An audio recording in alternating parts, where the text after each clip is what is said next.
கத்திரிக்காய் சாப்பிடாதவங்களுக்கு கூட இந்த மாதிரி மசாலா அரைச்சி செஞ்சு கொடுத்து பாருங்கள், விரும்பி சாப்பிடுவாங்க. அது எப்படி செய்கிறதுன்னு சொல்லி பார்க்கலாமா? கடாயில் ஆயில் சேர்த்திட்டு கடுகு, உளுத்தம்பருப்பு, 1/4 டீஸ்பூன் அளவுக்கு சீரகம் சேர்த்திக்கோங்க. ஒரு 4-5 பல் பூண்டு குட்டியாக கட் பண்ணி சேர்த்து நல்லா வதக்கிக்கலாம். இது கூடவே ஒரு பெரிய சைஸ் அளவுக்கு வெங்காயம் குட்டியாக கட் பண்ணி சேர்த்திக்கலாம். கூடவே கருவேப்பிலை சேர்த்திக்கலாம். ஒரு பெரிய சைஸ் அளவுக்கு தக்காளி குட்டியாக கட் பண்ணி வச்சுருக்கேன், அதையும் சேர்த்திட்டு நல்லா வதக்கி விடுங்க. இதெல்லாமே நல்லா வெந்து வரணும்.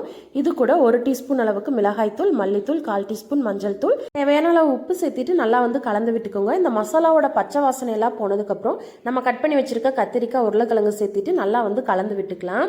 இது ஒரு மூடி போட்டு 10 நிமிஷம் லோ ஃப்ளேம்லேயே குக் பண்ணி எடுத்துக்கோங்க. இதுக்கு நம்ம மசாலா ரெடி பண்ணிக்கலாம். ஒரு பேனில் 1/2 டீஸ்பூன் சோம்பு, சீரகம், வரமல்லி, குருமிளகு சேர்த்திட்டு நல்லா ஃப்ரை பண்ணி எடுத்துக்கோங்க. இது நல்லா ஆறணும். ஆறுனதுக்கப்புறம் மிக்ஸி ஜாருக்கு மாற்றிட்டு நல்லா பவுடர் பண்ணி எடுத்து வச்சுக்கலாம். கத்திரிக்காய், உருளைக்கிழங்கு நல்லாவே வெந்து வந்துருச்சு. இந்த ஸ்டேஜில் நம்ம பவுடர் பண்ணி வச்சுருக்கோம் பார்த்தீங்களா, அந்த மசாலாவெல்லாம் சேர்த்திட்டு நல்லா கலந்து விட்டுக்கோங்க. ஒரு 5 நிமிஷம் லோ ஃப்ளேம்லேயே வச்சு குக் பண்ணி எடுத்துக்கோங்க. லாஸ்ட்டாக கொத்தமல்லியில் தூவிக்கலாம். அவ்வளோதான், நம்ம கத்திரிக்காய் தொக்கு ரெடி ஆயிடுச்சு.